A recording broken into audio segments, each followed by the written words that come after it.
Assalamualaikum warahmatullahi wabarakatuh. Waalaikumsalam warahmatullahi wabarakatuh. Alhamdulillahilladzi rabbil alamin wa bihi nasta'in wala umuru dunya waddin wassalatu wassalamu ala asrofil anbiya'i wal mursalin wa ala alihi wa sahbihi ajmain. Amma ba'du. Segala puji kehadirat Allah kita panjatkan kepada kehadirat Allah yang telah memberikan kita kenikmatan iman dan Islam sehingga kita bisa berkumpul pada malam ini untuk melaksanakan sholat tarawih. Salawat serta salam kita tidak lupa kita hadiahkan kepada Nabi kita, Nabi Muhammad Sallallahu Alaihi Wasallam, karena beliau telah membawa kita dari zaman jahiliyah menuju zaman yang terang benderang seperti sekarang ini. Para jamaah sholat tarawih yang saya muliakan dan saya banggakan, saya di sini berdiri bukan untuk menggurui, tapi kita di sini sama-sama belajar untuk menjadi hamba yang lebih dekat kepada Allah dan akan mendapatkan hadiah pada hari akhir nanti, yaitu surganya Allah. Amin, amin, Allahumma amin. Pada kesempatan kali ini saya menjelaskan sedikit tentang apa itu sabar. Sabar itu kalau dari dalam bahasa Arab itu berarti sobaro yasbiru, yang berarti menahan. Menurut istilah sabar adalah menahan diri dari apa-apa yang membuat kita menjadi tidak sabar. Dan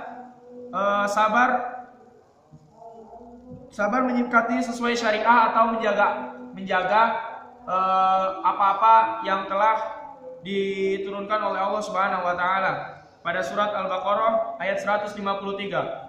A'udzu billahi minasy syaithanir rajim. Ya ayyuhalladzina amanu ista'inu bis-sabri was-salah. Innallaha ma'as sabirin.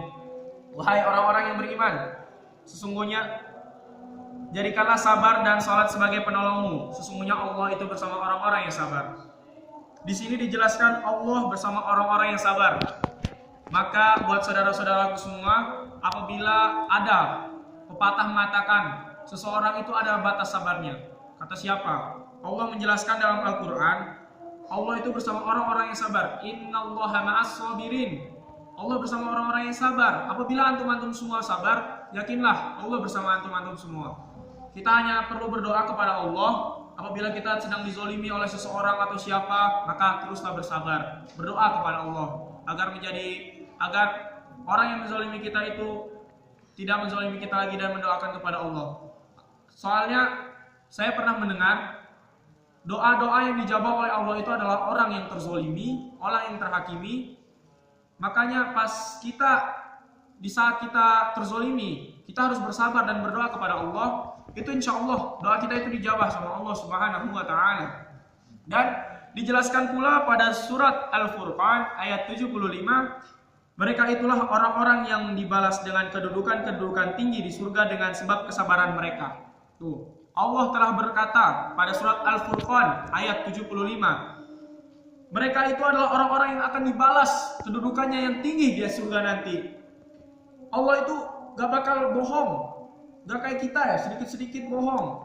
Kalau Allah ngomong pada Quran itu dijamin, saya berani jamin, insya Allah Allah mengatakan mereka itu adalah orang-orang yang akan dibalas kedudukan yang tinggi dengan sebab kesabaran mereka. Sabar itu, waduh banyak ya sabarnya. Misalnya kita dijailin sama kawan, aduh sabar, aduh. Kalau kita misalnya punya jatah di si ibu diambil sama kawan, aduh, sabar. Ya, itu kita berdoa kepada Allah, ya Allah, disahan nyandak kita, Tuhan abdi ya. Itu kita harus bersabar, insya Allah Allah akan membalasnya dengan yang lebih dari apa yang kita kira ya. Dan banyak sekali ya contoh-contoh sabar itu. Misalnya kita sedang berpuasa itu harus sabar. Salah satu dari puasa itu adalah sabar. Sabar apa? Menahan hawa nafsu, menahan amarah, menahan segala ditahan ya. Kayak nyatu tuh ya mungkin itu saja yang bisa saya sampaikan. Apabila ada kesalahan itu murni datangnya dari kebodohan saya, apabila itu ada kebenaran itu murni datangnya dari Allah Subhanahu wa taala. Syukran jazakumullah khairan katsiran. Wabillahi taufiq wal hidayah. Wa ridha wa inayah. Wassalamualaikum warahmatullahi wabarakatuh. Waalaikumsalam warahmatullahi wabarakatuh.